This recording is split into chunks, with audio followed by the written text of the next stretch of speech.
السلام علیکم، آپ دیکھ رہے ہیں ہمارا یوٹیوب چینل پیارا اسلام۔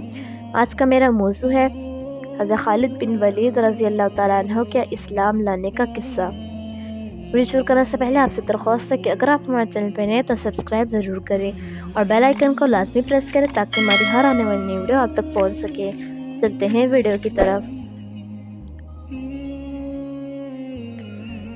حضرت خالد رضی اللہ تعالیٰ عنہ فرماتے ہیں کہ جب اللہ تعالیٰ نے میرے ساتھ بھلائی کا ارادہ فرمایا تو اللہ تعالیٰ نے میرے دل میں اسلام لانے کا جذبہ پیدا فرما دیا اور ہدایت کا راستہ میرے سامنے کھل گیا، اور میں نے اپنے دل میں کہا کہ محمد صلی اللہ علیہ وسلم کے خلاف تمام لڑائیوں میں شریک ہوا ہوں، لیکن ہر لڑائی سے واپسی پر مجھے یہ خیال آتا تھا کہ میں نے یہ ساری بھاگ دوڑ بے فائدہ کر رہا ہوں اور یقیناً محمد صلی اللہ علیہ وسلم غالب ہو کر رہیں گے۔ جب حضور صلی اللہ علیہ وسلم حدیبیہ کے لیے روانہ ہوئے تو میں مشرکوں کے سواروں کا ایک دستہ لے کر نکلا، اور اس فان میں میرا حضور صلی اللہ علیہ وسلم اور صحابہ رضی اللہ تعالیٰ عنہ سے سامنا ہو گیا، اور میں آپ صلی اللہ علیہ وسلم کے مقابلے میں کھڑا ہو گیا۔ میں نے آپ صلی اللہ علیہ وسلم سے کچھ چھیڑ چھاڑ کرنی چاہی۔ آپ صلی اللہ علیہ وسلم ہمارے سامنے اپنے صحابہ رضی اللہ تعالیٰ عنہ کو ظہر کی نماز پڑھانے لگے۔ ہم نے سوچا کہ ہم نماز کے دوران ہی آپ صلی اللہ علیہ وسلم پر حملہ کرتے، لیکن ہم کسی فیصلے تک نہ پہنچ سکے، اس لیے ہم نے حملہ نہ کیا، اور اسی میں خیر تھی۔ آپ صلی اللہ علیہ وسلم کو ہمارے اس ارادے کا پتہ چل گیا، یعنی اللہ تعالیٰ نے آپ صلی اللہ علیہ وسلم کو بتا دیا۔ چنانچہ آپ صلی اللہ علیہ وسلم نے اپنے صحابہ رضی اللہ تعالیٰ عنہ کو عصر کی نماز صلاۃ الخوف کے طریقے پر پڑھائی۔ اس بات کا ہمارے دلوں پر بہت اثر پڑا، اور میں نے اپنے دل میں کہا کہ اس آدمی صلی اللہ علیہ وسلم کی حفاظت کا مستقل انتظام ہے۔ آپ صلی اللہ علیہ وسلم ہم سے ایک طرف ہو گئے اور ہمارے گھوڑوں کا راستہ چھوڑ کر دائیں طرف چلے گئے۔ جب آپ صلی اللہ علیہ وسلم نے حدیبیہ میں قریش سے صلح کر لی اور قریش نے آپ کو زبانی جمع خرچ سے واپس کر کے اپنی جان بچائی، تو میں نے اپنے دل میں کہا اب کون سی چیز باقی رہ گئی ہے، اب میں کہاں جاؤں نجاشی کے پاس۔ نجاشی نے تو حضور صلی اللہ علیہ وسلم کا اتباع کر لیا ہے، اور آپ صلی اللہ علیہ وسلم کے صحابہ رضی اللہ تعالیٰ عنہ اس کے پاس امن سے رہ رہے ہیں۔ کیا میں ہرقل کے پاس چلا جاؤں تو مجھے اپنا دین چھوڑ کر نصرانیت یا یہودیت کا اختیار کرنا پڑے گا اور عجم میں رہنا پڑے گا، یا اپنے وطن میں باقی لوگوں کے ساتھ رہتا رہوں۔ میں اسی سوچ بچار میں تھا کہ اچانک حضور صلی اللہ علیہ وسلم عمرہ کی قضا کرنے کے لیے مکہ میں تشریف لے آئے۔ میں مکہ سے غائب ہو گیا اور آپ صلی اللہ علیہ وسلم کی آمد میں حاضر نہیں ہوا، اور میرا بھائی ولید بن ولید بھی حضور صلی اللہ علیہ وسلم کے ساتھ اس عمرے میں مکہ مکرمہ آئے۔ انہوں نے مجھے بہت تلاش کیا لیکن کہیں نہ پایا، تو انہوں نے مجھے ایک خط لکھا جس کا مضمون ہے بسم اللہ الرحمن الرحیم، اما بعد، ابھی تک اسلام لانے کی تمہاری رائے نہیں بنی۔ اس سے زیادہ عجیب بات میں نے کوئی نہیں دیکھی، حالانکہ تم بہت عقل مند ہو۔ اسلام جیسے مذہب سے بھی کوئی ناواقف رہ سکتا ہے؟ حضور صلی اللہ علیہ وسلم نے مجھ سے تمہارے بارے میں پوچھا تھا کہ خالد کہاں ہے؟ میں نے کہا اللہ تعالیٰ ان کو ضرور لے آئیں گے۔ آپ نے فرمایا خالد جیسا آدمی ابھی تک اسلام سے ناواقف ہے، اگر وہ اپنی ساری قوت اور محنت مسلمانوں کے ساتھ لگا دیتے تو ان کے لیے زیادہ بہتر تھا، اور ہم ان کو دوسرے سے آگے رکھتے۔ اے میرے بھائی، خیر کے بہت سے مواقع تم سے رہ گئے، اب تو ان کی تلافی کر لو۔ حضرت خالد رضی اللہ تعالیٰ عنہ فرماتے ہیں کہ جب مجھے اپنے بھائی کا خط ملا تو میرے دل میں مدینہ جانے کا ایک شوق پیدا ہوا اور اسلام کی رغبت بڑھنے لگی۔ مجھے اس بات سے بہت خوشی ہوئی کہ حضور صلی اللہ علیہ وسلم نے میرے بارے میں پوچھا، اور اس زمانے میں میں نے ایک خواب دیکھا کہ میں ایک قحط زدہ اور تنگ علاقے میں ہوں، اور میں وہاں سے نکل کر ایک سرسبز اور وسیع علاقے میں پہنچ گیا ہوں۔ میں نے کہا یہ سچا خواب معلوم ہوتا ہے، جب میں مدینہ آیا تو میں نے کہا اس خواب کا حضرت ابوبکر رضی اللہ تعالیٰ عنہ سے ضرور تذکرہ کروں گا۔ چنانچہ میں نے آپ صلی اللہ علیہ وسلم سے اس خواب کا ذکر کیا تو انہوں نے یہ تعبیر بتائی کہ علاقے کی تنگی سے مراد وہ شرک ہے جس میں تم مبتلا تھے، اور اس تنگ علاقے سے نکلنے سے مراد اللہ کی طرف سے اسلام کی ہدایت کا مل جانا ہے۔ جب میں نے حضور صلی اللہ علیہ وسلم کی خدمت میں حاضری کا پختہ ارادہ کر لیا تو میں نے سوچا کہ حضور صلی اللہ علیہ وسلم کی خدمت میں حاضری کے لیے کس کو اپنے ساتھ لوں۔ اس سلسلے میں ظفوان بن امیہ کے پاس گیا اور میں نے اس سے کہا کہ اے ابو وہب، کیا تم دیکھتے نہیں کہ ہم کس حال میں ہیں؟ ہماری تعداد داڑوں کی طرح سے کم ہوتی جا رہی ہے۔ محمد صلی اللہ علیہ وسلم عرب و عجم پر غالب آتے رہے۔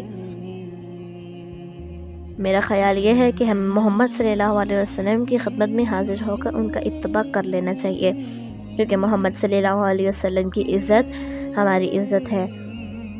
لیکن صفوان نے سختی سے انکار کر دیا اور کہا کہ میرے علاوہ اور کوئی بھی نہ بچا تو میں بھی ان کا اتباع ہرگز نہیں کروں گا، میں اسے چھوڑ کر چلا جاؤں گا۔ میں نے کہا اس آدمی کے بھائی اور والد کو بدر میں قتل کر دیا گیا، اس لیے یہ نہیں مان رہے ہیں۔ پھر میری ملاقات اکرمہ بن ابی جہل سے ہوئی۔ میں نے ان سے وہی بات کی جو سفیان بن امیہ سے کی۔ انہوں نے سفیان بن امیہ جیسا جواب دیا۔ میں نے کہا میری اس بات کو چھپائے رکھنا۔ انہوں نے کہا اچھا، کسی کو نہیں بتاؤں گا۔ پھر میں اپنے گھر گیا اور اپنی سواری کو تیار کروایا۔ میں اس کو لے کر چل پڑا تو راستے میں عثمان بن طلحہ سے میری ملاقات ہوئی۔ میں نے کہا یہ میرا دوست ہے، لاؤ اس سے بھی اپنی بات کر کے دیکھو۔ پھر مجھے خیال آیا کہ اس کے آباء و اجداد بھی مسلمان کے ہاتھوں قتل ہو چکے ہیں، تو ان سے ذکر کرنے کو مناسب نہ سمجھا۔ پھر میں نے کہا کہ ان سے ذکر کرنے میں کیا حرج ہے، میں تو اب جا ہی رہا ہوں۔ چنانچہ اسلام کے خلاف ہماری محنت کا جو نتیجہ نکل رہا ہے وہ میں نے ان کو بتایا، اور میں نے یہ بھی کہا کہ ہماری مثال اس لومڑی کی طرح ہے جو کسی سوراخ میں گھس گئی ہو، تو اگر اس سوراخ میں ایک ڈھول بھی پانی ڈال دیا جائے تو لومڑی کو نکلنا پڑے گا۔ پہلے دونوں ساتھیوں سے میں نے جو بات کی ایسے ہی ان سے بھی کی، وہ فوراً مان گئے۔ میں نے ان سے کہا کہ میں تو آج ہی جانا چاہتا ہوں اور میری سواری فج مقام پر تیار بیٹھی ہے۔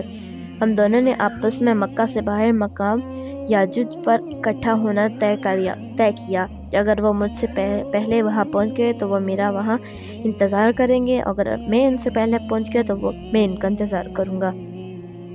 چنانچہ صبح سحری کے وقت ہم لوگ گھروں سے نکلے اور طلوع فجر سے پہلے ہی ہم لوگ مقام یاجوج پر جمع ہو گئے۔ پھر وہاں سے ہم دونوں روانہ ہوئے۔ جب ہم ہدا مقام پر پہنچے تو وہاں ہمیں حضرت عمرو بن العاص رضی اللہ تعالیٰ عنہ ملے۔ انہوں نے کہا تم لوگوں کو خوش آمدید ہو۔ ہم نے کہا تمہیں بھی خوش آمدید ہو۔ انہوں نے پوچھا کہاں جا رہے ہو؟ ہم نے کہا تم گھر سے کس ارادے سے چلے ہو؟ انہوں نے کہا آپ لوگ گھر سے کس ارادے سے چلے ہو؟ ہم نے کہا ہمارا ارادہ تو اسلام میں داخل ہونے کا اور محمد صلی اللہ علیہ وسلم کے اتباع کرنے کا ہے۔ انہوں نے کہا میں بھی اسی وجہ سے آیا ہوں۔ اب ہم تینوں ساتھ ہو لیے اور مدینہ جا پہنچے اور حرم میں اپنی سواریاں بٹھا دی۔ حضور صلی اللہ علیہ وسلم کو ہمارے آنے کی خبر ملی، جس سے آپ صلی اللہ علیہ وسلم بہت خوش ہوئے۔ میں نے اپنے صاف ستھرے کپڑے پہنے اور حضور صلی اللہ علیہ وسلم کی جانب چل پڑا۔ راستے میں میرے بھائی مجھے ملے۔ انہوں نے کہا جلدی کرو، حضور صلی اللہ علیہ وسلم کو تمہاری خبر مل چکی ہے اور وہ تمہارے آنے سے خوش ہیں اور تم لوگوں کا انتظار کر رہے ہیں۔ ہم تیز چلنے لگے۔ جب میں نے آپ صلی اللہ علیہ وسلم کو دور سے دیکھا تو آپ صلی اللہ علیہ وسلم مجھے دیکھ کر مسکراتے رہے، یہاں تک کہ میں نے آپ صلی اللہ علیہ وسلم کے قریب آ کر یا نبی اللہ کہہ کر سلام کیا۔ آپ صلی اللہ علیہ وسلم نے کھلے ہوئے چہرے کے ساتھ سلام کا جواب دیا۔ میں نے کلمہ شہادت پڑھا۔ آپ صلی اللہ علیہ وسلم نے فرمایا آگے آؤ۔ تمام تعریفیں اس اللہ کے لیے ہیں جس نے تم کو ہدایت دی۔ تمہاری عقل و سمجھ کو دیکھ کر مجھے یہی امید تھی کہ تمہیں خیر ہی کی توفیق ملے گی۔ میں نے عرض کیا، یا رسول اللہ، میں جن لڑائیوں میں آپ صلی اللہ علیہ وسلم کے مقابلے میں حق کے خلاف لڑا ہوں، مجھے ان کا بہت خیال آ رہا ہے۔ آپ صلی اللہ علیہ وسلم میرے لیے اللہ تعالیٰ سے دعا کریں کہ اللہ تعالیٰ سب کو معاف کر دے۔ آپ صلی اللہ علیہ وسلم نے فرمایا، اسلام اپنے سے پہلے کے تمام گناہ مٹا دیتا ہے۔ میں نے کہا، آپ صلی اللہ علیہ وسلم اس کے باوجود میرے لیے دعا فرمائیں۔ آپ صلی اللہ علیہ وسلم نے فرمایا، اے اللہ کے راستے سے رکنے کے لیے خالد بن ولید نے جتنی بھی کوششیں اور محنت کی ہے اسے معاف فرما دیں۔ پھر حضرت عثمان اور حضرت عمر رضی اللہ تعالیٰ عنہ آگے بڑھ کر حضور صلی اللہ علیہ وسلم سے بیعت ہوئے۔ ہم لوگ سفر 8 ہجری کو مدینہ آئے۔ اللہ کی قسم، ضروری اور مشکل امور میں حضور صلی اللہ علیہ وسلم اپنے صحابہ رضی اللہ تعالیٰ عنہ میں سے کسی کو میرے برابر قرار نہ دیتی تھی۔ سبحان اللہ۔ امید کرتی ہوں آپ کو ہماری ویڈیو پسند آئے گی۔ اگر آپ کو ہماری ویڈیو پسند آئے تو لائک و شیئر ضرور کریں۔ فی امان اللہ۔